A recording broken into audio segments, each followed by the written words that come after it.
Good evening, everyone. Thank you so much for joining. I appreciate you all being here on an evening on a weekday. I hope the session is very fruitful and beneficial for you. We'll just wait for another 2 minutes and we'll begin at 8 p.m. And for everyone joining, I request you all to please keep your audios on mute and turn off your cameras. All right. So we can start now. Thank you so much, everyone, for being present here. I really appreciate you taking out your time and attending this workshop. I really hope that it is good learning for you and beneficial for you in understanding around the topic of suicide awareness.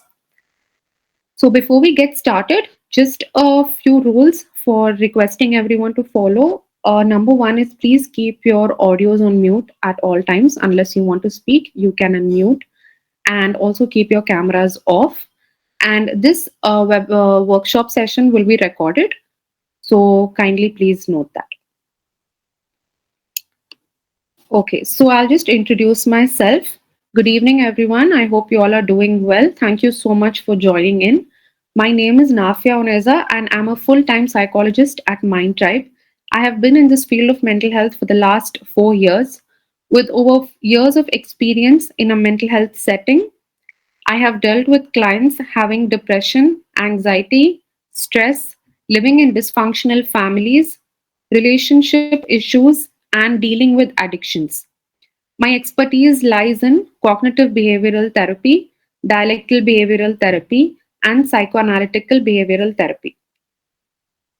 This field has given me the opportunity to help people and those needs and issues which cannot be discussed with others. I create a safe and non judgmental space for my clients. I'm keen on this workshop, suicide awareness and prevention, as the increase in the number of suicide rates are very alarming.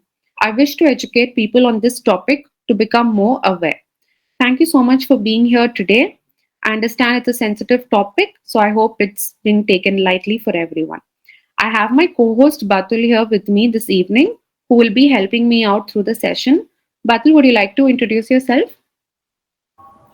Sure. Thank you so much, Navya. Hello and good evening, everyone. Welcome to the session this evening. My name is Batul Bartanwala, and I am a full-time psychologist here at MindTribe. I have worked with individuals dealing with mental health concerns, which include depression, grief, anxiety, stress, and many others. I believe therapy can be a safe space and a healing space for everyone to feel at ease and discover their inner self and embrace mind body connections for true healing and growth. I once again welcome you all to this session. Just to remind you all once again regarding the rules, kindly keep yourself muted and keep your cameras turned off and do raise your hand or use the chat box to communicate if needed. And as Navya mentioned, this session is also being recorded for all those who are just joining in. So thank you so much. I hope you'll all have a wonderful session, wonderful evening, and have a very fruitful session. Thank you so much, Batul.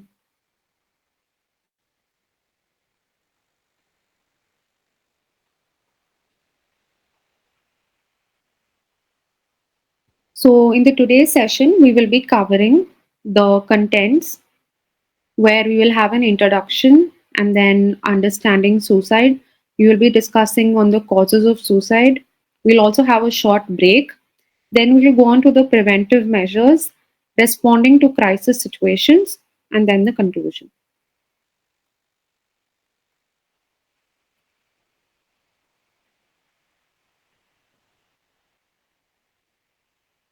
So the trigger warning is the upcoming details contain suicide. So it could be triggering or upsetting for anyone. In case if you are feeling upset with any of the contents that could be disturbing, kindly feel free to leave the workshop at any time. Thank you. So we'll do a quick field check. Just want to ask the audience that is present today in the session, how are you all feeling? How has your day been like today? And what are you feeling right now? Hello. Great. Okay. Trisha says she's feeling great. Nice to see that positive energy. What about others? Overwhelming, mixed. Okay, wonderful. It's okay. All right. Feeling amazing. Okay. Fine. Okay. All right. Blank. Okay. Peaceful. Nice. Thank you so much, everyone, for responding to that. All right.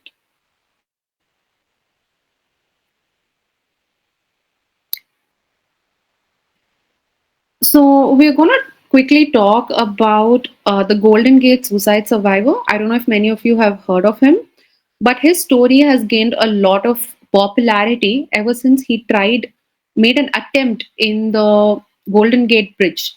So he is an American suicide prevention speaker who attempted suicide by jumping from the Golden Gate Bridge in San Francisco, California in the year 2000 at the age of 19. Ever since then, his story gained major media coverage, and he has since become a motivational speaker and advocate for suicide prevention. So he basically talks about his journey with mental health and how he regrets the attempt that he made. And he just explains everything. Ever since then, he has gotten into this field and goes around different parts of the world talking about it. There's a short video of his, which I will be playing next.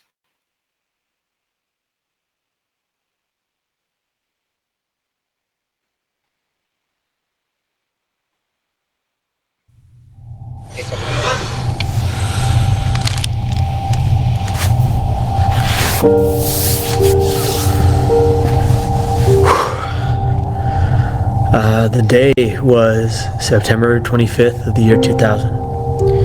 I was 19 and I came to a place in such immeasurable mental instability that I believed I had to die by my hands. I felt like I was a burden to everyone around me, and I felt that they all hated me and wanted me to die. I wish I asked them if that was the case. They would have all told me otherwise. The night of the 24th, the night before my attempt, I was sitting at my desk writing a note to my mom and dad, and I basically told them in the note how much I loved them. What I couldn't recognize was that I had value. I would find purpose. I would have hope again, but I couldn't see it back then. And at 6 in the morning, I entered my dad's room, and he looked at me and he goes, "Kevin, what's wrong?" And I desperately wanted to tell him the truth. I never wanted to take my life that day. I believed I had to. And those are two categorically different things. And eventually I convinced my dad that morning that I was fine, knowing full well that I was going to the Golden Gate and I was going to die.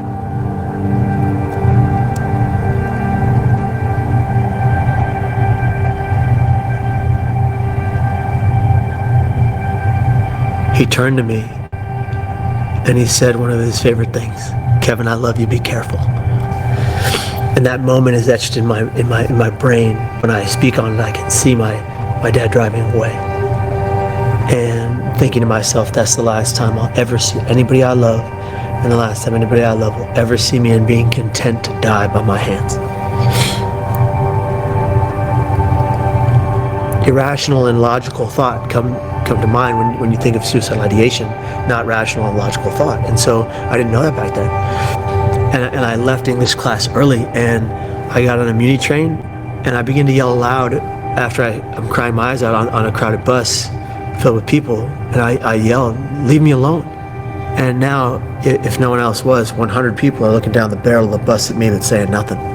And that, I think, is what's wrong with some of our society. Our innate human ability to see somebody, anybody, in the greatest lethal emotional pain they've ever experienced, but feel nothing for them but fear of them and apathy toward them. We're supposed to be here to give back to other people. But the bus got to the Golden Gate Bridge and everybody got off, and I was the last person on the bus, and I walked onto the span on the walkway of the Golden Gate, and I paced back and forth for 40 minutes, and that's when a woman from my left approached me, and she had blonde curly hair and big sunglasses, and she said, "Excuse me, will you take my picture?" And I remember laughing inside, like, it's kind of bad timing. But I took her picture, and she took her camera and she walked away. And at that moment, I thought, absolutely nobody cares. But it was the furthest thing from the truth. Everybody cared.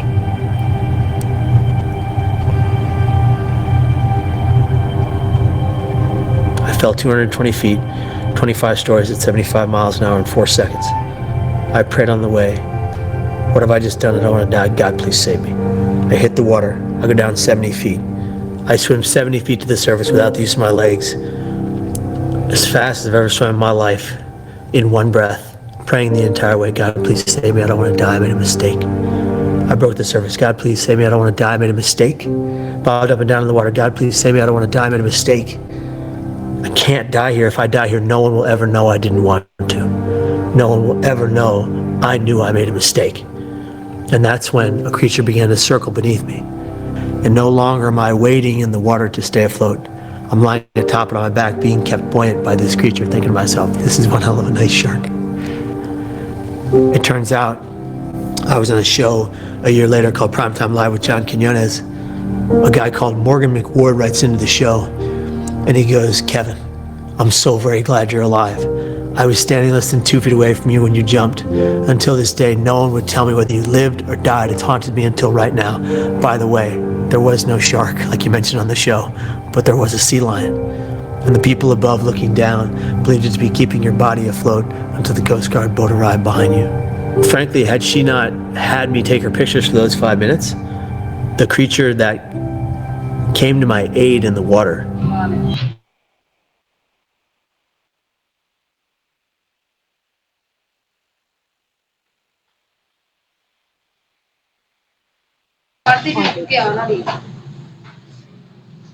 Okay, so basically, in his video, he explains about how that intense regret he faces immediately after making the decision of jumping from the bridge. And overall, he has made it his identity to go around talk to people about suicide and how his mental health journey affected his entire life. So you can always Google about him to get to know more. All right, so we'll go ahead. So before we could start, I just wanted to ask you all certain myths about suicide. So we all know certain beliefs that have always been there about suicide. So let's understand if it is still a myth or people have understood if it's a fact. So you can unmute and answer, or you can even send it in the chat box. So the first one is talking about suicide increases the chance a person will act on it. Is it a myth or a fact?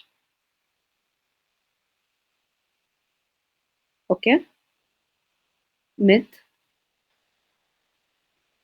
Others, do you want to give it a try? It's a myth. Okay,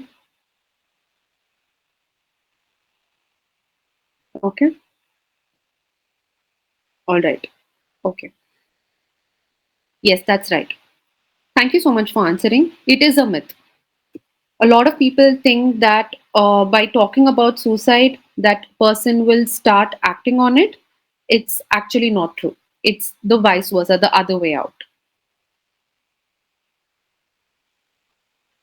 It's like talking about when a person talks about suicide, there are lesser chances that a person will act on it. Okay, the next one. Yes, the explanation here for the first myth is talking about suicide may reduce rather than increase the suicidal ideation. It improves the mental health related outcomes and the likelihood that the person would seek treatment. So, a lot of times people think that talking about suicide means the person will do. Actually, it works out the other way. The more they open up about what is in their heart, what is in their mind, and why are they willing to commit suicide or think of suicide, there are lesser chances that the person would actually end up doing it. Okay, thank you.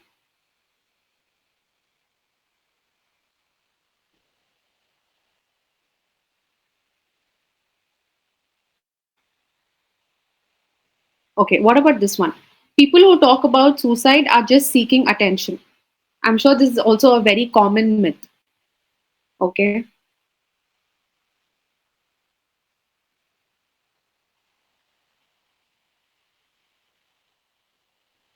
all right. A lot of people tell it's a myth. Anyone else wants to? Okay.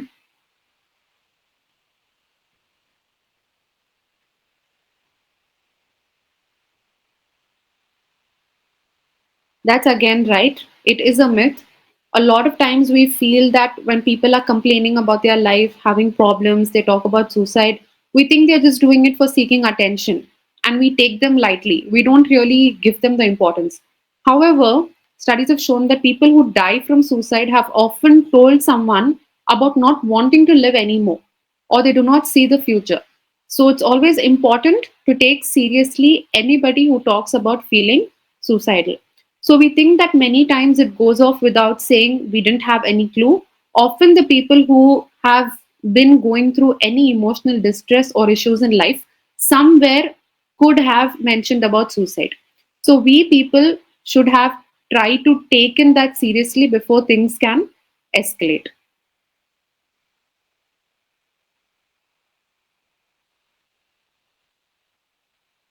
Okay, it's the last one. Suicide can't be prevented.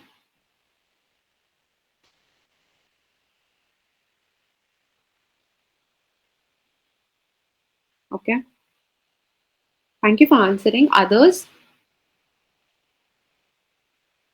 Fact. Okay, myth. All right. Anyone else wants to try?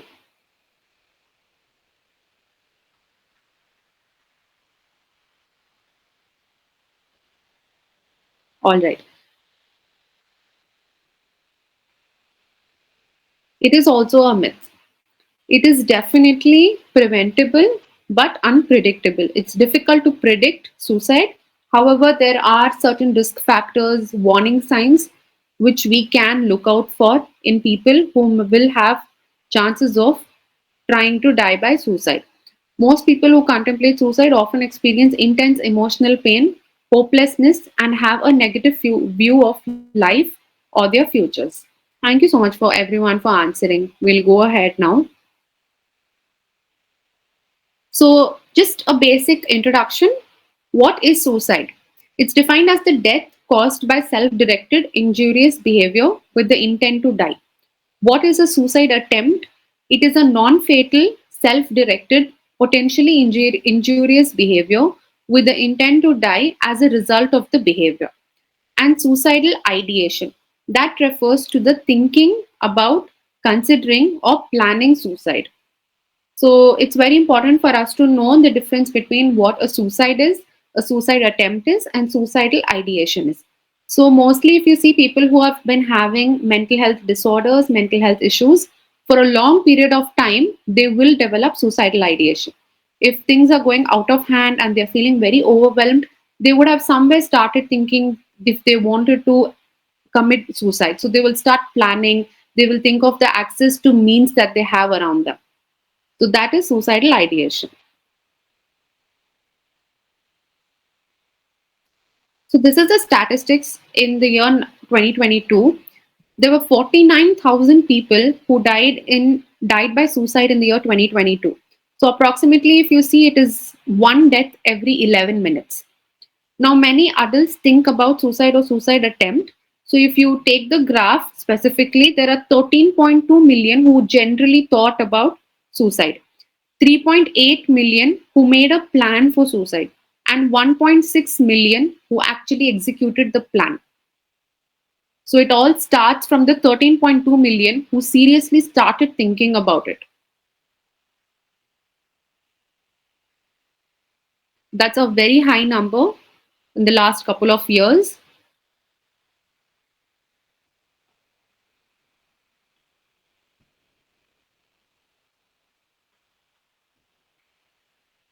Okay.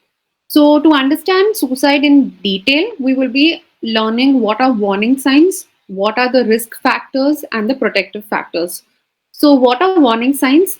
Basically, people who are considering suicide may show signs that they are thinking about or planning to attempt suicide. These are known as warning signs of suicide. So, you will always see there will be some signs in the person who will be thinking of trying to die by suicide. So there are many warning signs and it can be subjective from person to person. So some of them I have been listed below. The first one is often talking or writing about death, dying, or suicide. Increased alcohol and or drug use. Consumption of drugs and abuse of drugs is again something which is very common in people who are likely to die by suicide. Then there is withdrawal from friends, family, and community. Can't give emphasis to the importance of being included in communities, being included in gatherings, in with friends and family. A lot of people who are dealing with overwhelming things in life and are planning to die by suicide will often seclude themselves. They will feel lonely. So the withdrawal from friends, family, and community is again something to look out for. Giving away important positions, they prepare and they plan that they're going to end their life, so they want to give away the positions. They say goodbye to friends and family, and they put affairs in order, such as making a will.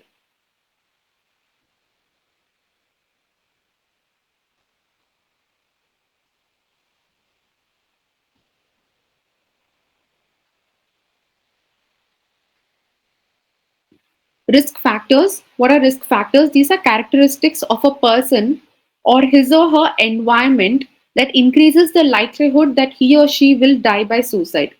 So, this is basically the environment that the person is growing up in or is currently living in, where the environment can make the person wanting to die by suicide. So, some of the risk factors are mentioned below. The number one is a previous suicide attempt, then history of trauma, any trauma related to their personal life, in their career, at workplace, family issues, financial issues, and then there is depression, other mental disorders or substance use disorders. Mostly depression is it has become a very common term. People are able to refer with depression, they're able to understand what depression is. But actually, if you see in the mental health, there are so many other disorders which can be as serious and as threatening for the people who experience it. And it could also lead them to die by suicide. Then there is chronic pain, then family history of suicide. Mostly children, sometimes they grow up seeing some family member who has died by suicide or some connection with suicide in the family history. They could also become prone to it. Then there is exposure to family violence, including physical or sexual abuse. So, any type of abuse, which also becomes a part of the trauma, which will later on cause them PTSD or other issues with the traumatic history. All of these traumatic incidents could become prone for the person to die by suicide in the future.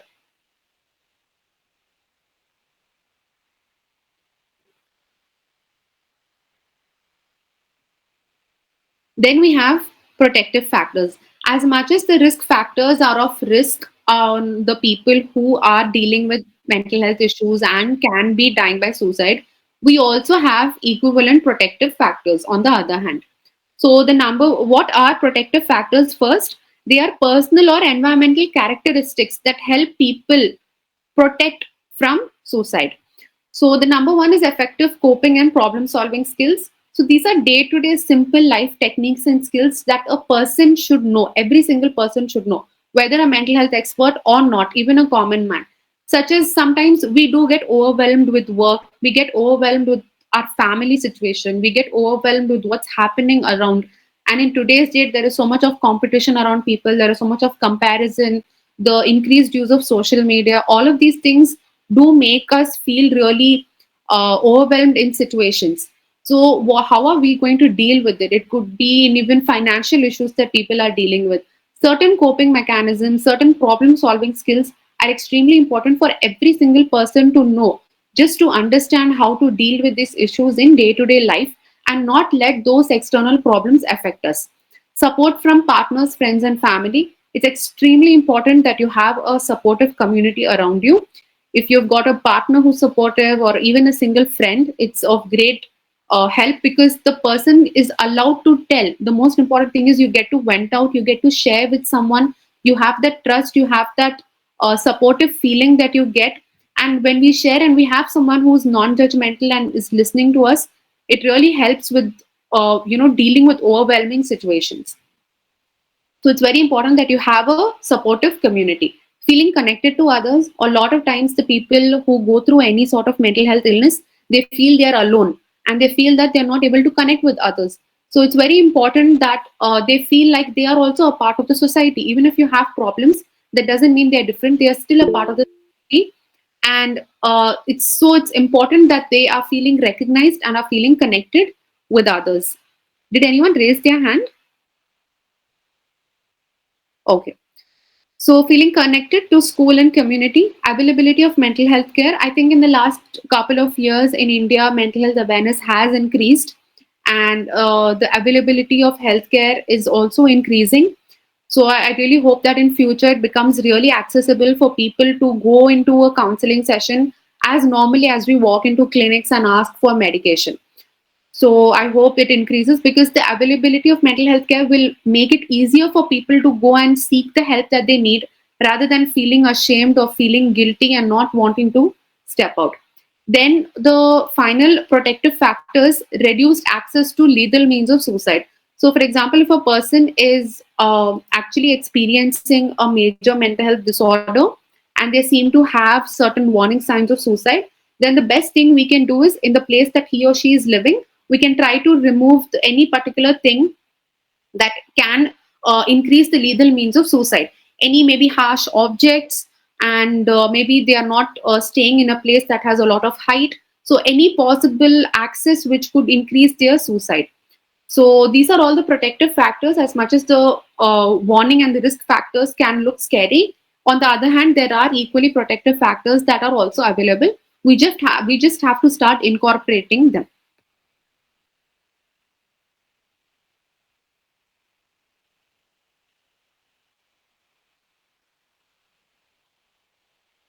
Okay, so this is a 5 action steps for helping someone in emotional pain. So this was actually given by NIMHANS, which is the National Institute of Mental Health. So they told about how, as common man, usually we think as a mental health expert or as a psychologist, we do our job, we counsel the people. But as common man, what can you do if you come across someone, a friend, a family, or if your friend or family come across someone whom you know can be having some signs of suicide? What could you do? These are very 5 simple steps. The first thing is ask them. Asking about, are you thinking about killing yourself? What is going on in your life? What is happening? It's always very uncomfortable to have such conversations. That's why people don't want to talk. But the secret here lies in actually having the uncomfortable conversations. The more we openly ask the person, are you thinking of doing this? And if you are, why are you thinking it? What is it? First will be questioning. Second thing, keep them safe. Reduce access to lethal items or places. If you find them having any particular lethal item around them, we can try to remove it or keep them in a place where they will feel safe. Next thing, be there. Listen carefully and acknowledge their feelings. Many times we think we are not a mental health expert. What can we do being there for them? But it's very simple. Just being there for them, helping out, just listening to them. They will have many reasons to to think that they want to die by suicide and that is the end of their world. However, just being there and being non-judgmental and just acknowledging their feelings will really, really help. For example, if a friend or some person tells you that this so and so, you just listen to them and yes, yeah, I understand what you're going through. I see that it's really painful for you, because different people have perceived different issues in a different way. Some people will take this one simple thing lightly, whereas another person can really get affected by that.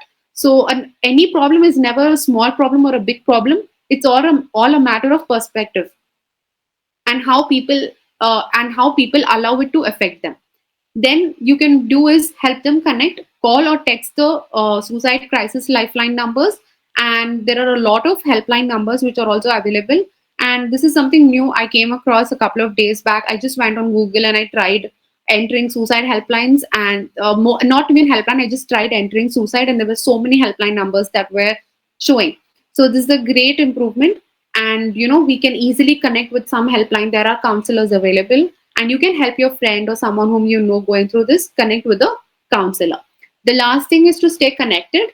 After that, you can be in touch with them and just follow up. Maybe you can text them or call them, ask them how they are, what are they doing, and did they talk to the counselor that we connected with. and how are they feeling now. So that way, these are very 5 simple steps you can be physically and mentally present for someone and help them go through this emotional phase.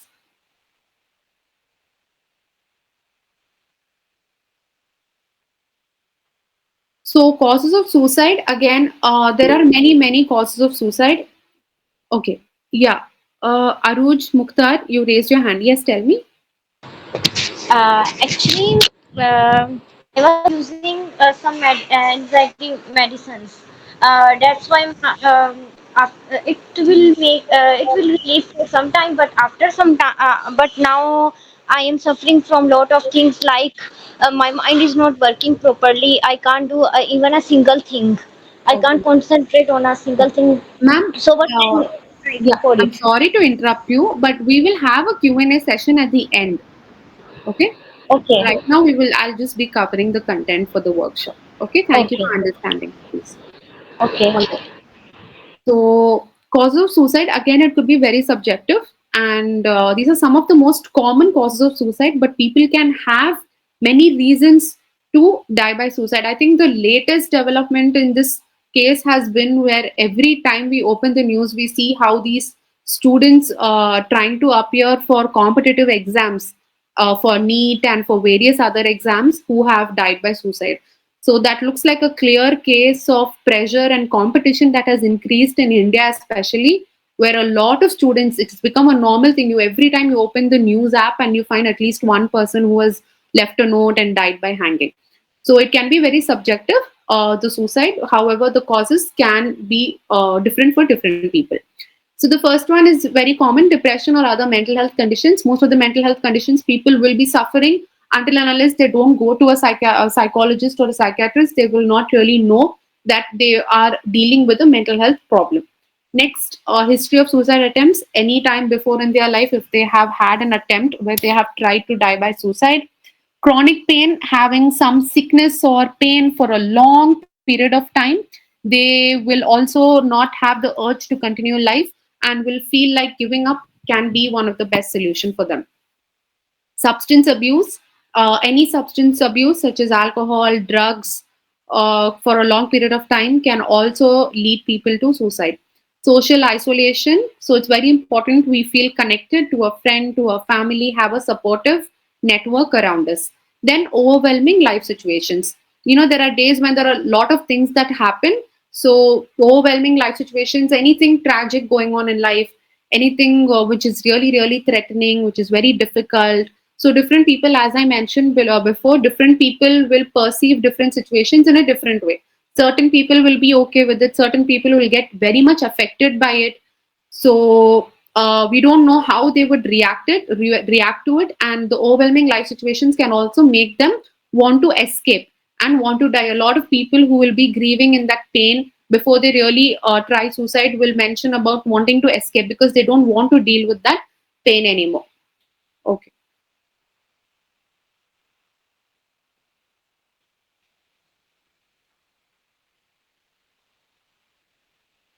All right. Next, we have preventive measures. So the first thing we can, okay. Ume Farhana Ali, are you there on call? I really appreciate you acknowledging. I request you to send one emoji and not so many, please. Thank you. So, preventive measures. The first one is to identify and support people at risk. As I mentioned before, if we see some warning signs, we can always try to identify it and help those people by supporting them. Then, restricting access to means. Early identification and treatment is again very important. The earlier we try to identify and connect them with a counselor, inform the family that the person is going through, it is the better it is. Later we do it is also better. However, the early identification can help the person deal with that issue more properly. A lot of times, even now, when I do counseling, I see a lot of people who come, their parents don't even know. Their parents have not even acknowledged that they are actually having this mental health problem. So, we are living, like, we're all living in the same house, but sometimes we don't even know what the other person is even going through in their life. So it's important that you always keeping an eye on your loved ones, on your well wishers, having conversations with them, asking them how they are doing in their life. Then follow up care, always being in touch with such people, just texting them or just randomly giving a call to them, asking them how they are, how their life is going, and if they are in touch with any counselor, and trying to ask if they are doing okay. Next will be teaching coping and problem solving skills. So some basic coping and problem solving skills will always be helpful and beneficial in every way.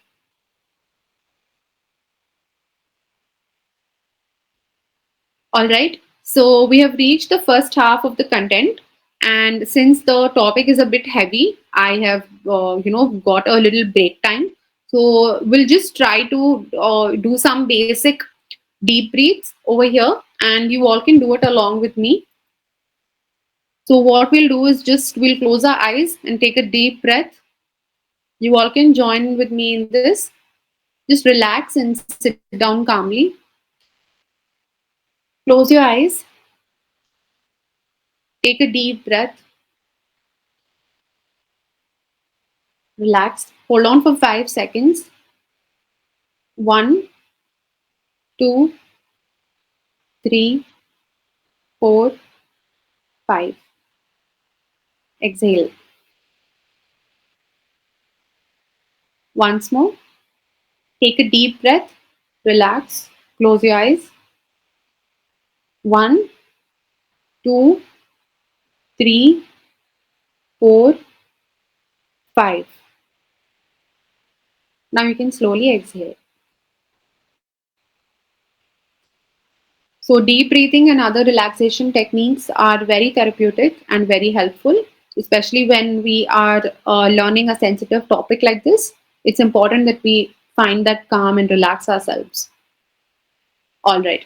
So I think we can now go ahead. We're running short of time. All right. So the next part is the psychological first aid. So, what is psychological first aid? It is an evidence informed approach that is built on the concept of human resilience. It aims to reduce stress symptoms and assist in a healthy recovery following any traumatic event. So just like we have first aid in the medical part, healthcare, where you learn certain techniques. If a person faints or falls down, there are certain things that the people who come right in the ambulance they do it like that. We common man have learned certain things to do. So similarly, even in psychological part, we do have a first aid. So what is it? It's a supportive intervention framework designed to provide immediate practical assistance to individuals experiencing acute distress or crisis situations.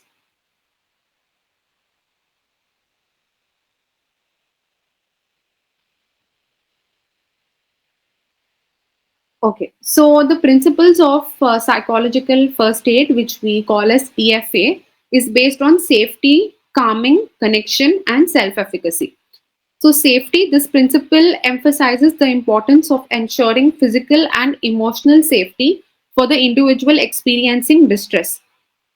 A lot of times when people are having any mental health disorders, they do not feel safe in their own body because of the symptoms that they feel. For example, feeling anxious, having suicidal thoughts, dealing with dissociation, or seeing some negative and very disturbing images. So all of this can really make them feel like not feeling safe in their own mind and body. Imagine how horrible can that be for a person experiencing that. So the first thing that a psychological first aid provides is safety. Safety is extremely, extremely important. We all want to feel safe at all times. So this idea is to create that emotional feeling of feeling safe in an individual who is experiencing that distress. Next is calming. Calming involves helping the individual manage their emotional distress and regain a sense of emotional equilibrium. So, a lot of times, the people who actually die by suicide, we think they are doing it purposely or intentionally. Most of the times, they are not able to calm down the overwhelming feeling that they are going through.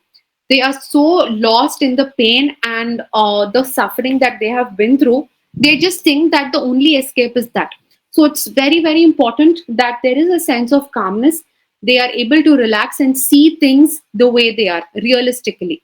So that feeling of calmness again is very important to give people back the clarity that has been taken away. It's like they're seeing blurred images the whole time. So we have to bring in that feeling where they're able to see things clearly. Then they will be able to regain the sense of emotional equilibrium. Connection, most of the times they will feel alone, they will feel lost, they will not feel connected. So it's important that we focus on establishing a supportive and empathetic connection with the individual. Many times, as I said before, we will not find their problems as severe, but it's important that we carry ourselves empathetically. Only when we empathize with them will we be able to connect with them. Then there's self efficacy, refers to the individual's belief in their ability to cope with challenges and overcome adversity. Problems is something that all of us experience, different overwhelming situations, challenges, mental health disorders. However, self efficacy has to be that we know that we have that ability to deal with the challenges and overcome that adversity. So many times people think that it's not something that I can manage, and we think the only way to escape this is by dying. But the whole idea is we have to process the pain, and that is the time when we start going to a psychologist. And if required, we will also start taking psychiatric medication. But however, with the help of this mental health system and the mental health support that is available around, with that we will learn to learn to develop to have that ability to deal with these problems and issues. So these are the principles of PFA. Techniques for PFA, active listening. The first thing is, many times when a person starts telling about their problems, subconsciously we just want to tell them that, yeah, even I feel the same, or I listen, or I understand. But the most important key part here is to just listen to them. Let them vent out, let them talk, even if it is not as serious as we think, or you might have n number of thoughts wanting to tell in between. But just letting the person vent out every single thought that has been on their mind. Many times people don't get a chance to vent out at all. If they tell at family, then family might take it another way. Can't tell at workplace, friends might make fun, be judgmental. So the best thing you can do is just listen to them. Then if we know they're having certain signs that they are going to probably die by suicide, then the only thing we have to do is plan a safety planning for them. That way we know that they do not have access to any means with which they can die by suicide. Then there is crisis intervention. So the crisis intervention comes wherein we bring in a counselor, a psychologist. We try to connect them with some mental health expert where they are able to get the support and the relief that they need. The next thing is validation. Even if it is a very simple reason, or it could even be a serious person, just accepting that, yes, what you're going through, I understand it can be really painful and challenging for you. I understand what you're going through. Just that validation, a person feels so much better because no one is able to give them that validation. The moment we understand and say that, yeah, what you've been going through is really painful, that validation gives them a lot of calmness and peace. Coping skills, you can talk about some basic day-to-day coping skills that can be helpful for any person going through distress. Then coping skills training, and then follow up and support. Always be in touch, try to talk, have a conversation then and there, asking how they are, what are they doing, and how are they able to deal with all of this.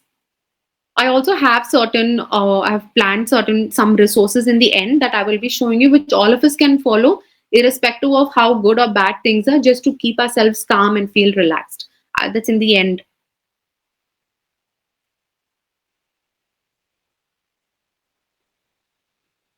So, role of emergency services, as I mentioned before, the helpline numbers for suicide have become a new thing here in India. So, what do these emergency services do? They have, first thing is assessment and intervention. Their whole expert team will be able to assess the situation and intervene the situation. They have a transportation to care facilities. They have coordination with mental health professionals. They have mental health professionals where the person whom they take, they will be able to deal with them. They have transportation facilities. They have been equipped and learned to deal with risk management and de-escalation. So this is what the role of emergency services is. So after our session, please keep an eye on the group where the link was shared. I will be sharing the suicide helpline numbers which are in India. You can get it once the session is over. So these are the things what the emergency services do.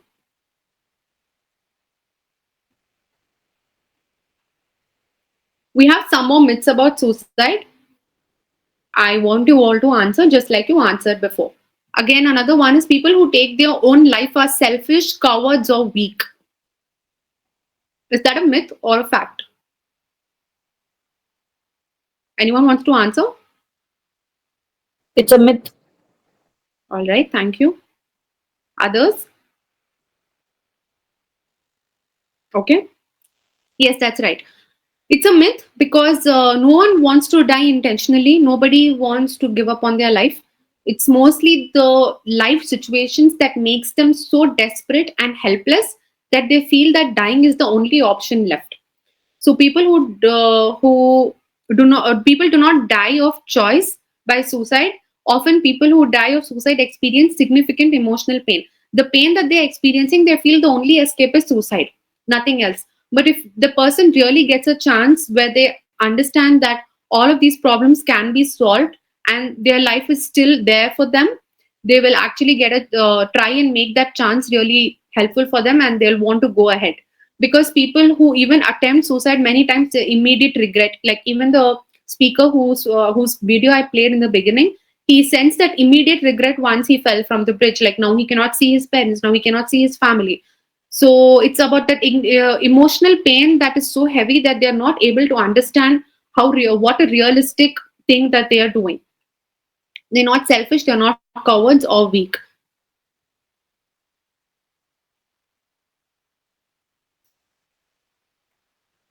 So there's another myth, which is talk therapy and medications don't work.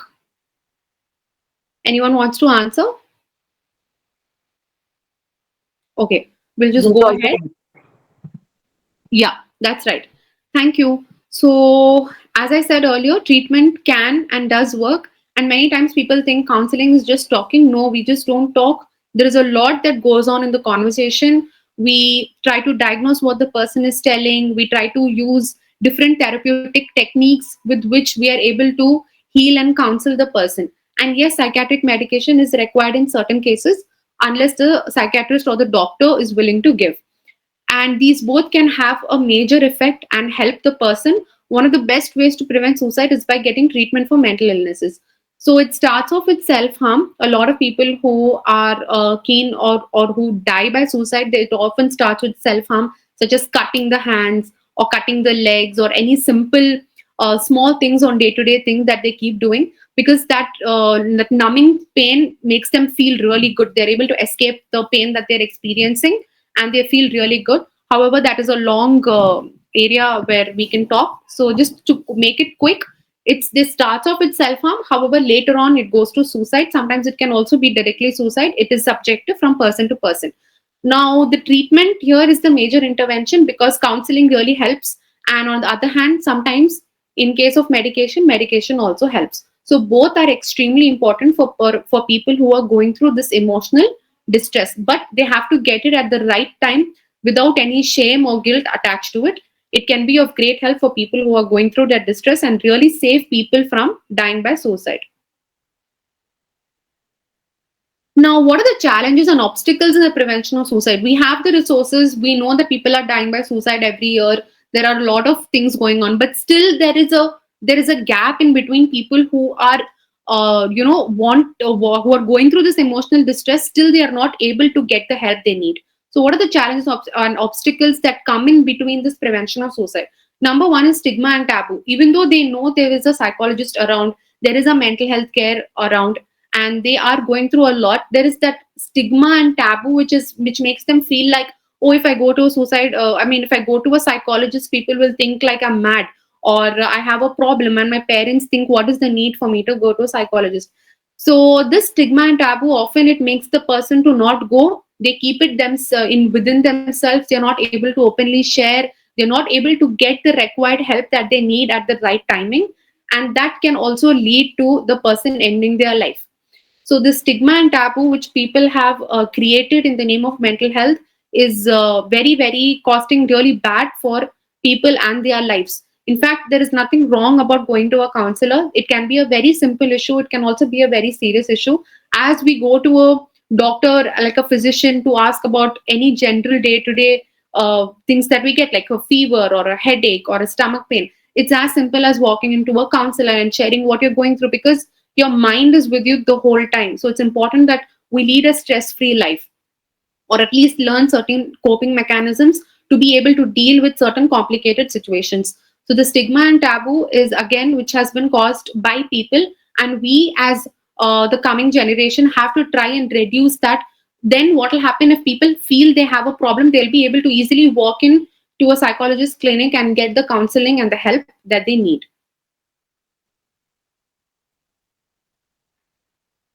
Data quality. Globally, the availability and quality of data on suicide and suicide attempts is very poor. There's also another reason that can be a hindrance in the prevention of suicide. Okay, so this is another final topic, which is aftermath of suicide. So a lot of times we talk about the causes, we talk about the prevention, we think of the person who's died. But what happens is, after the person's death, there is another major mental health challenge for the family, the immediate family and the friends of the victim who has died. Now they are going to face a fresh new mental health issues, mental health problems and challenges, dealing with the guilt of knowing that they had a family member who died by suicide. This is again a very, very important phase, because we don't even think about it. It just ends with the person. But actually that person's life ends. However, that mental health problems then continues with the family, because they have to deal with the grieving, knowing the fact that a person in their family died by suicide. So the death of a loved one is never easy to experience, whether it comes without warning or after a long struggle with illness. Sometimes the family members don't even know if their child, if their son or daughter was even having mental health issues. Only after suicide they get to know that they were even suffering with such things. So it's like, all of a sudden it's a sudden attack on the mind to get to know so many things all at once, especially in the process of grieving where the person is no longer with them. So there'll be certain things that happen in the aftermath of suicide. The first one is traumatic aftermath. So mostly suicide is not, really communicated to parents. Of course, there are warning signs, but no one really tells them properly or communicates them. So it's something which is very unexpected, very sudden, and it's also very violent on the mind. So processing all that in for the family becomes a very big hurdle. Death by suicide is sudden, sometimes violent, and usually unexpected. Depending on the situation, survivors may need to deal with the police or handle press inquiries. In some cases, if the death is very fatal and if there are certain things that are escalated, then there will also be police inquiries and media and all of this handling the press. That is also going to be very difficult to process. Imagine just waking up one day and having to deal with all of this.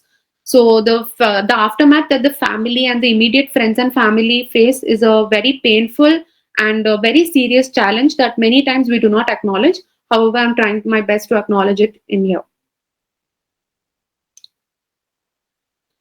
The stigma, shame, and isolation.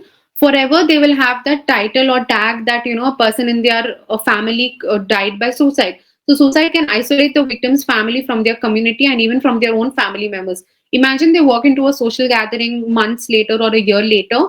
They will obviously be pointed out. People will always remember them. It will get attached, the tag of that family who lost a member by suicide. So that stigma, shame, and isolation they will have to carry till the end of their life, which can be really painful too. Then there is a need for reason. So often if there is a sudden death, many times we keep questioning why did this happen? And other than why, we start thinking what if, like maybe what if I discussed this with him, her openly? Or what if I took my daughter to a doctor? Or what if I spoke to her friend and got to know about what her life has been these days? Because we want to give it a closure and give it a peaceful meaning, and we still want to deny. So in the process of grieving, we always come up with this what if questions may arise after any death. Or what if we had been to a doctor sooner? What if we hadn't let her to play this? All this what if scenarios and what if questions will top up, because we really don't want that person to let us go. However, we have to understand that it's too late now, and whatever that could have been done in the past, but right now there's nothing can be done. These are just certain things that the immediate family and friends experience in case of having a family member who has died by suicide. Mixed emotions. So, after a homicide, survivors can direct their anger at the perpetrator. In a suicide, the victim is the perpetrator, so there is a bewildering clash of emotions. So, for example, if there's a homicide, then they know they can put the anger on the perpetrator or the person who killed them. So, the anger and the frustration, everything can be done. But at sometimes there is also that mixed emotion because you will feel like, okay, how did that person let me go, die and leave me alone and go? How can they do this to me? There is also anger because they are the person who actually killed themselves. So there is anger, but at the same time, there is sadness because we know they didn't want to kill themselves intentionally. They were really desperate and left alone. So we don't know what emotion to direct because there's anger on one hand, and on the other hand, there is also sadness and grief about letting that person go and understanding that they are no more. So mixed emotions is again that the family experiences. So the other symptoms in the aftermath include increased depression, definitely very prone to depression after experiencing a family member die by suicide. Flashbacks, anxiety, PTSD is again, which is going to be very normal. PTSD is post traumatic stress disorder. Experiencing a family member's death by suicide can be very, very traumatizing and can lead to PTSD. Lack of willingness to continue talking about the loss, they will definitely end talking about it because there's no point, and that can also make them feel really empty, that lack of willingness to not continue talking about it. Suicidal thoughts or plan, experiencing this whole trauma, experiencing this whole thing, and then grieving and learning a new life to live without that person can be very, very traumatizing and stressful. And hence many times the family can come up with suicide, family members can come up with any suicidal thoughts or plans because they're not able to deal with that, coping with the death, and many times they think that suicide is the best option. Next, there will be physical symptoms such as sleep problems, significant weight gain or loss. This always is occurred with anxiety and depression and PTSD. We also think that mental health problems are only related to the mind, but actually it has a significant connection to our physical health. Our appetite gets affected, our sleep gets affected, our focus and concentration gets affected, our energy levels get affected, our BP, sugar. There are so many medical aspects as well that get affected, our weight gain, and many other things. So it's not just related to the mind, it is related to the mind. However, that has a significant impact and effect on our physical health and body as well. Increased dependency on tobacco or alcohol, any drug abuse can also happen, and feelings of being stuck, not able to give closure to that particular incident, and that can lead to feeling of being stuck. All right. So these are some of the relaxation techniques. This comes to an end of the session. This is the last slide. As I mentioned before, we all go through very overwhelming and challenging situations in day-to-day life. And to be able to deal with that, we do have some coping mechanisms. However, these are certain techniques which can really help us calm down if we have had a long day and you just want to unwind and relax. And these are certain things that a person can do at least once in a week. Even if you're having like a super busy life, you can do it once in a week or at least once in 2 days, 3 days. It'll help you calm down. It'll help you look after your mental health. Make you feel more connected to reality, make you feel calm. So the first thing is deep breathing. Again, the breathing techniques are extremely helpful. So deep breathing is something that you can just practice on your own. Then there is this thing called box breathing, where you just look at the box and hold your breath and let go and then relax and do it again. There's another 4-7-8, which is you inhale for 4 seconds, hold for 7, and exhale for 8. Meditation, again, meditation and yoga goes back to history, and now we understand why yoga and meditation was given so much importance in the olden ages, because it really helps us calm, and it increases the blood circulation, and overall it really helps us to feel unwind and disconnect with the reality for some time in a healthy way. Then there is progressive relaxation and autogenic training. These both are therapeutic relaxations which psychologists and counselors actually use for their clients who come for therapy, mostly people after PTSD or any case of abuse. We first try to bring their body in a state where they're able to understand the pain because of certain traumatic events or incidents. They're not able to feel their body. So it's more about the fight and flight. That again goes very much in detail. So just this progressive relaxation and autogenic training is a very nice way of trying to unwind. Then yoga, as I mentioned before, maybe even 10 minutes yoga if you can just do in your own room or even with your friends and anywhere possible, at least once in a week, it can really, really be beneficial for you. Then there's aromatherapy and essential oils. So essential oils, what happens is the moment you inhale it, it really helps the mind calm down. It gives that very relaxing, soothing effects. That is the reason when we enter certain places where they have all this setup, we feel so relaxed and nice. It's because that fragrance of those essential oils really helps the mind. And they also have certain therapeutic benefits as well. Then there's nature sounds such as waves and birds. Again, I think this is again very common. If you go on YouTube, you can just play the ocean sounds or the bird sounds. All this, so there's sound, and then there is breathing, and then these meditation. All of this can really help. It plays with the senses, the different senses of our body. That is the smell and the your hearing and the touch. So all of these senses are like reactivated. And then there is grounding. Grounding is again something where you can just go barefoot on the ground and touch your feet on the soil directly. So by doing that, it really again helps the mind calm down, and overall it has a lot of benefits too. So just by using some of these simple techniques, we can try to relax and make sure that we are feeling ourselves within ourselves, and we are feeling safe, we are feeling calm. And it's always good to unwind yourself and just take a break and indulge in all these practices, because that way we know we are taking some time out for ourselves, even if you have a busy life. All right, so these are some of the relaxation techniques all of us can follow, irrespective of what your situation is. All right. So, MindTribe's counseling offerings, we provide counseling sessions at a rate of 500 per session for 45 minutes. And we also have some 20% discount for the students. And that's about, we also have some packages that can give you discounts on different sessions. All right. So that brings us to an end. So this is just a quick intro about our founder of MindTribe, who is Dr. Prerna Kohli. And other than counseling, we also offer free group therapy sessions. So there's a 12-week program of group therapy sessions, which is conducted once a week. And you can always join in. The group therapy sessions are very interesting, and we come up with really interesting topics. You can attend them and learn more about it. Then we also have rich mental health resources. We have a library of tutorials, guided meditations, and podcasts on our YouTube channel. So that's about what we offer.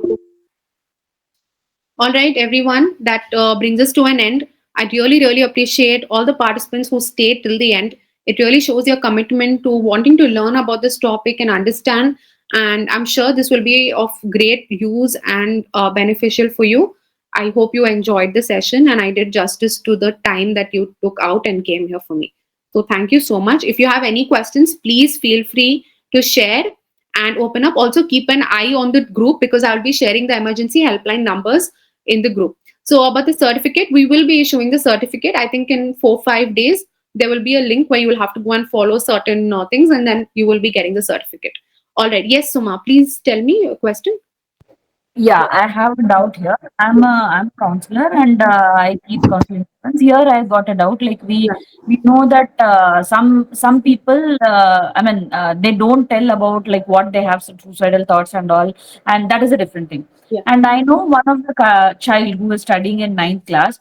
Whenever her mother doesn't buy small things, like she doesn't buy a pet or she doesn't buy things or she doesn't take her outside, she starts making her mother fear by cutting herself, drinking whatever is possible at home and all.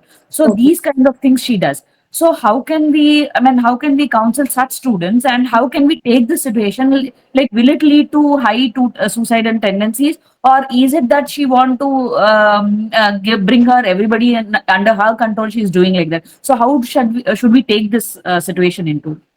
Okay, all right. Thank you for your question. So, listening to this, I feel like I'm sure there'll be more of history to the child, because definitely they will not immediately engage with that.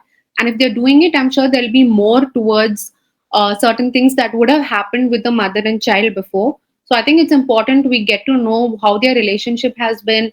And in the previous times, if the mother has denied, what has the child done?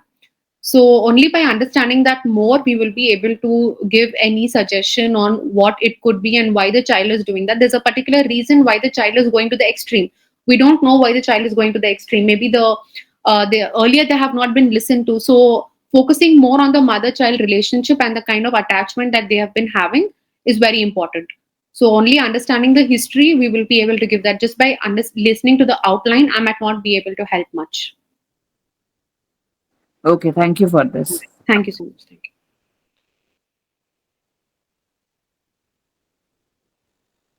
Any other Hello. questions? Yeah. Hi, ma'am. Gopal Deshmukh this side. Yeah. Am I audible? Yes, you're audible. Please. Okay. So you must have read this book, Viktor Frank's Man's Search for Meaning, I feel. It's a Uh, good book. okay. So the author has quoted Friedrich Nietzsche's quote in that book. He says, if person has why to live, he can overcome anyhow. So Okay. I came from a family where my elder sister, she is a schizophrenic patient since last six year, I feel. Okay. And my parents didn't had good relationship earlier, so now they're good. Okay. So I feel, why do we live? What are the things that motivate us to live? For some people it could be ambitions, goal, or family. That could be anything for which they live. But what if their base has been shattered and they have nothing left to live? So obviously at some point they'll develop this suicidal ideation Right. because there is nothing left in their life to live. So how do you think that scenario? Okay. Okay. All right. First, thank you so much for your question, and I understand how it would have been for your sister. I think it would have been very challenging to deal with schizophrenia and having parents who have been going through a lot of conflicts. Thank you for sharing about that. I hope she's getting the help she needs. However, coming to your idea about why you have to live, I think it's more of a philosophical question than a psychological question. However, I understand your connection with suicide, where people think that there is nothing left to live and we have to. So the first thing is, we all have that saying that, we were all born with a purpose. There is a purpose why we were born. And mostly people who feel like they do not, they don't have the will to live, is because they have never felt happy in a long period of time. So if you see people who, like many clients who come for counseling sessions, they have done everything possible to bring back that happiness, that spark in their life, and that really doesn't come back. So now they feel, why should you live when you've tried everything and all that's happening in your life are problems and nothing else. So it's very important that the person feels happy and genuinely connected to life to be able to enjoy it. So, not having the willingness to live is a clear sign that the person has not felt that hormone of happiness, that excitement, that joy, that sparkle in their life for a long period of time. Once they find that sparkle, they will have so many reasons to live that, it'll be endless. They will want to have pursue dreams, they'll want to have a family, we want to live for our parents. There are so many things. But if you have been living in a very disturbed environment for a long period of time, anything, it's like, some people come from dysfunctional families, they have to deal with issues day to day, and it's all very painful. Then they think, okay, instead of living a life like this, it's better to die. So it really comes from the kind of environment they've grown up in, the kind of things that they believe in, and how are they psychologically doing in their life. So all of these things have to be first explored, and then we will be able to get an answer on why they were feeling this way. All right. And Any? one more last question. Yeah. I wanted to ask you, as a psychologist, Yeah. how do you see hope? Because Oh, when we are suffering, yeah. so we always think about future possibilities, that in future the things will turn good, something good may happen. But Right. even though the future is giving us a hope to live for, Yeah. so isn't it just yeah, we are creating illusions or fantasizing about future? It has Right. nothing to do with the present moment. We are living for a future which is very uncertain. So Yeah. how do you see the and the hopelessness that we have? Okay. So, see, people who are not able to see a future, or which is very exciting, or feeling hopeless, sometimes it could be because of some mental health disorder. If a person is having that feeling, maybe they are going through some issues which is not giving them that exciting feeling towards life and wanting to do things like focusing on your goals, working on your dreams. All of us know in your day-to-day life, if you see it in a very common aspect, that's the way I see it. We don't know if any of us are going to wake up even tomorrow morning. but we still do what we have to do to make our dreams come true, to make sure that next week that work is done, and tomorrow at this time we need this, so we are doing it today. So it's just a faith that hopefully we all will be alive and we're able to do the things that we have to do. And it's just that happy feeling to run behind our dreams, to run behind our goals. And I understand what you're saying. However, that feeling of hopelessness about not finding life to be very exciting, and again, I think it comes from living in a very chaotic environment. Imagine a person always living in a very disturbed environment, not having felt that happiness for a long period of time. Then they will think, okay, what is the point if it's just going to continue this way? It might as well just end the life, because there's nothing as exciting as they want it to be.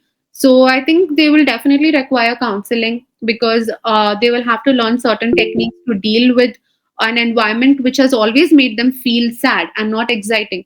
So that, and of course, we will also have to do some emotion regulation work, which comes in DBT, which is dialectical behavioral therapy, where they're able to see emotions the way they are able to regulate the emotions. And like any healthy person, have some positive feeling about the future. I mean, there are days we really feel low and we get bored, which is normal, which is a normal thing. It is nothing wrong or scary. Even if you're even like I'm also a psychologist, I'm practicing, but I still have those days where I feel really low. But it's something which is very normal for a person to feel. However, that happens for a period of time, and again we continue doing the other thing. So unless the thought persists for a long period of time, it affects your day-to-day routine. And there's other certain criteria for diagnosis which will make us understand that this thought or this feeling is persisting and really requires some serious action or help. Only then we will be able to go explore and go understand more about it. Scott, thank you, ma'am. All right. Thank you so much. Yeah, Kashish. Yes, please tell me. Gopal, if you have read The Midnight Library by Matt Haig, since you're a reader, you will like that book, and also it will have a lot of answers to I your have that questions. book in my audible. And other books by that same author. Okay. Which So, one? uh, Matt Haig. okay. I think you can have this conversation later on. Anyone else has any doubts? To make them believe in the techniques, maybe make them practice it with you. Yeah, we can do that. That's what psychologists do. We try to practice it, make them practice in the counseling sessions itself, so that later on when they are able to if they have any problem, then they're able to deal with it in their own way. Okay, any other doubts? Anyone else? They can see the result themselves. Yes, results do take time in counseling. It's not an overnight process like you take a medicine and then you immediately feel good in an hour. It is a slow process. However, if consistently taking counseling sessions and following the techniques that have been taught, it definitely does have an effect. Yeah, Garima, please tell me. So, ma'am, at times when people have asked for help multiple times and afterwards they feel so helpless that they don't want to share it at all. How Yeah. can we know, because I think that's the edge where, they're about to do something, but they are very private about it. So, is there any sign through which we can understand that if somebody is in that position? Right. That's a very good question, Garima. Thank you. So, yeah, I think this is also something which is very common when people are going through a situation like this. They're not very readily opening up and wanting to talk. They want to keep it very private. That's also a reason why they actually end up dying, because by keeping it inside them, it's like they're carrying the weightage of those problems and feelings, and most likely they will end up doing that. I think the first thing you can see is how their days, how their routine and schedule is. Like, what do they do when they wake up? And probably the first thing is to just see if there are, as I said before, reducing the risk factors. Check out for any risk factors that are available, and if there are protective factors, we can try to increase them. Maybe we can try to connect them with a counselor where they feel that they will not be judged and the confidentiality will be maintained. So even now there are a lot of people who come on counseling sessions and they ask us like, will the session be confidential? Because still now people have not understood completely that in counseling sessions everything is maintained confidentiality. So a lot of times people are not able to open up or talk because there is something which is stopping them. Number one, the fear of being judged. A lot of times fear of being judged makes the person not open up. Next thing is confidentiality. We know that this might go to some other person and then it will cause a lot of problems. So the best thing they feel like doing is to keeping within themselves. And there can be other reasons as well.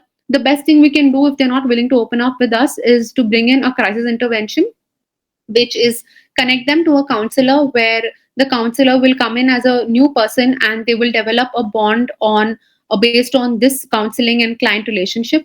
They will also understand that everything that they speak is confidential and it's a non-judgmental and a safe space.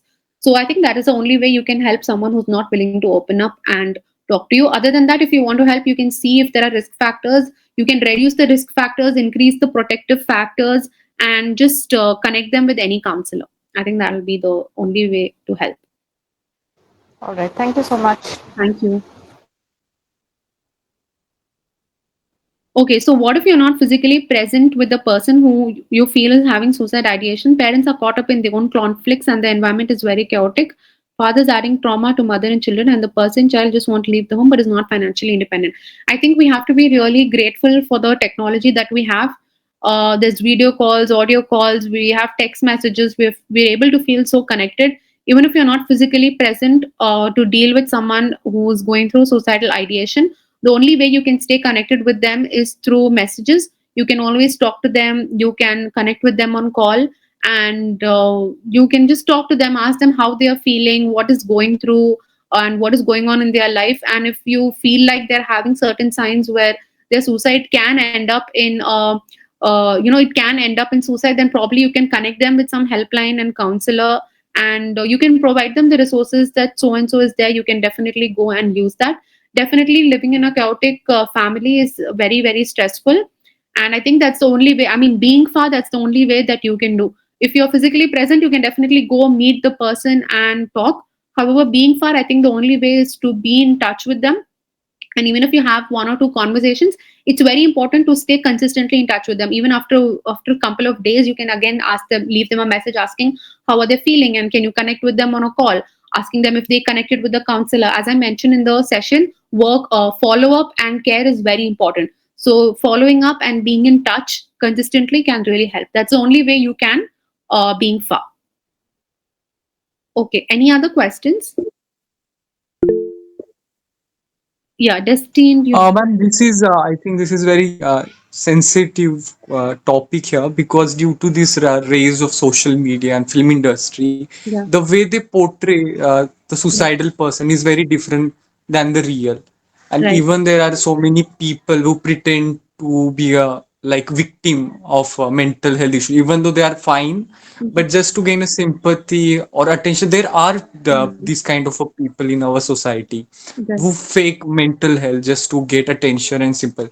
Just because of these people, the people who are actually suffering Mhm. don't get that much care. Yeah. So how to find it out that the person who's faking it or not? Because of these people, those who are actually suffering, Right. they are paying the price. Right, that's a very valid question. It is a little difficult to understand. I think these days in the celebrities and in this movie industry, I think a lot of people come up with the complaining about mental health issues and having to talk about suicide. We don't know how real it is, and if they're doing it to gain attention for their upcoming movie, or if it is so true. However, we do miss out on the people who are actually suffering. I think we have to definitely give a chance to everyone, not bring in the idea of attention, whether they're doing it for attention or sympathy. Just go and figure out things, and obviously after a period of time we will understand if they're really feeling that or not. But if person is talking about suicide and is talking about mental health issues, we cannot deny it. We definitely have to give that person a chance, but with period of time we will definitely understand that if it is true or if they are doing it for any other thing. Most likely people who do mention suicide will not do it for attention, unless some gimmicks on social media which the celebrities do. That is something which is very different. Okay, yeah, destined uniquely, you wanted to ask something? Yes, may I go ahead? Yeah, please. Yeah. So understanding why people who come from dysfunctional families or in chaotic situations is understandable and is predictable why they have suicide thoughts or they attempt for it. But over your career experience, or through any other case studies, or through any other medium, have you come across cases Hmm. where there have been suicide attempts from of people who come from nurturing families or understanding families, or where the communication is good, the bondings are good. So have you come across such cases? Okay. Right. So thank you for your question. So what you mean to say is basically like people who come from dysfunctional families, they have a lot of trauma going on, parent conflicts, sometimes even abuse, or most likely the father will be abusing any substances. All that is very common, and the children of those family are likely to die by suicide. But your question is people who come from healthy families who are nurtured and having good relationship with parents. Not so first thing, we will not be able to label that family as dysfunctional family if there is good communication and the children's emotional needs are met. However, the suicide can be for some other reason, because family is one aspect of life, then there is career happening, then there is friends, there's social media, there are so many other external things that are happening in these days. So other than family, if there could be some xyz reason also for the child to feel suicidal. So it's important to see if they have a good communication with the parents, because as I mentioned, the support and care is very important. So even if they're having a bad day at work, or something seriously wrong is going on with their family, with their friends, if they're having that communication where they're able to tell the parents, this is what they're experiencing and this so and so is happening, it will really be helpful for them. However, sometimes that open communication between children and parents is not there. Even though parents are really loving and supporting, they will not be able to deal with mental health and issues because they don't understand. Those kind of cases I have seen. And this kind of a case, mostly I have seen dysfunctional families so far, whatever work I have done. But coming from a nurtured family and having suicidal, yes, I have. But it will not be related to unhappy family. It will be related to their career not doing well, or some relationship issues, like being in a toxic relationship. Sometimes it really drains them, and they're not able to look for a good future or a good partner again in future. So those kind of things will definitely make them suicidal. Okay, thank you so much. That Yeah. does answer my question. Okay. To continuation to that, so in Yes. such sort of a family where the communication with the parents and all is good, Yeah. and but the reason is external, let's say career, job, or other relationships. So what can parents do in this case to, apart from like, can Okay. parents do something to make the situation better? Okay, right. So first thing I want to tell you, there's actually group therapy sessions that MindTribe have been conducting. It happens every Tuesday at 8 o'clock, and the topic is dysfunctional families and narcissistic family system. So we talk about what are dysfunctional families, what are the traits of a dysfunctional family, how the children get affected, like their mental health gets affected, and how they in future lead to have another family which probably they will carry the traits of having the dysfunction. And also children who deal with narcissistic parents. So I just thought I'll tell you, in case you're interested, you can definitely join.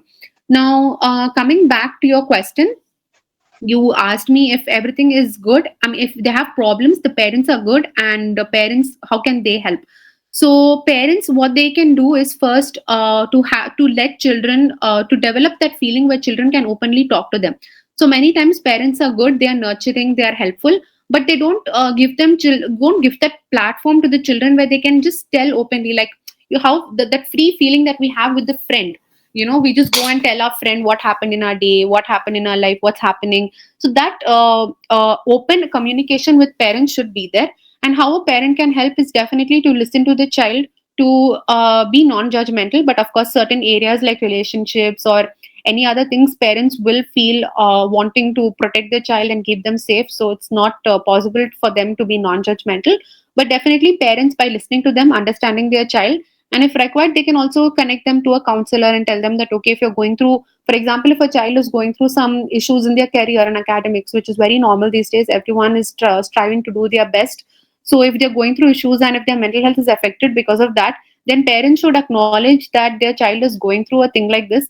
And the best thing that they can do is connect them with a counselor, take them to a psychologist, and tell them that you can take up regular therapy sessions, and by this you will be able to feel good. So the first thing the parents have to do is let the child communicate and tell them, acknowledge it, and not like make them feel bad for having that. Many times parents think that, why are you having this, you're blessed with all of this, so why are you facing this problem, or why are you having this issue, there's no such thing as mental health, you're doing it for attention, and so and so.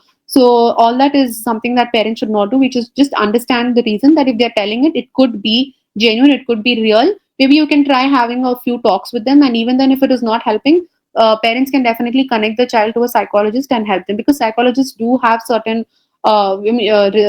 techniques and tips and tricks that can help them deal with their area where they have been having facing problems. So that way, parents can definitely intervene and make it easier for children. I hope that Oh, thank answers you your so question. much. That does answer all the questions. And it's a really nice webinar. Thank you so All much. right. Thank you so much. Thank you. Okay, any other questions? I think we can end the session here. So, once again, thank you everyone. All of you stayed and also asked questions and wanted to know more. I hope you enjoyed the session. Let's make a very safe and healthy community for everyone. And we'll try to be really safe for everyone and hopefully reduce the number of suicides. Thank you so much. If you're interested in dysfunctional families, anyone from here, you can definitely join the group therapy sessions. All right. Okay. Thank you, Himanshi. Thank you so much, everyone. Take care. Have a lovely night. Good night. Bye bye.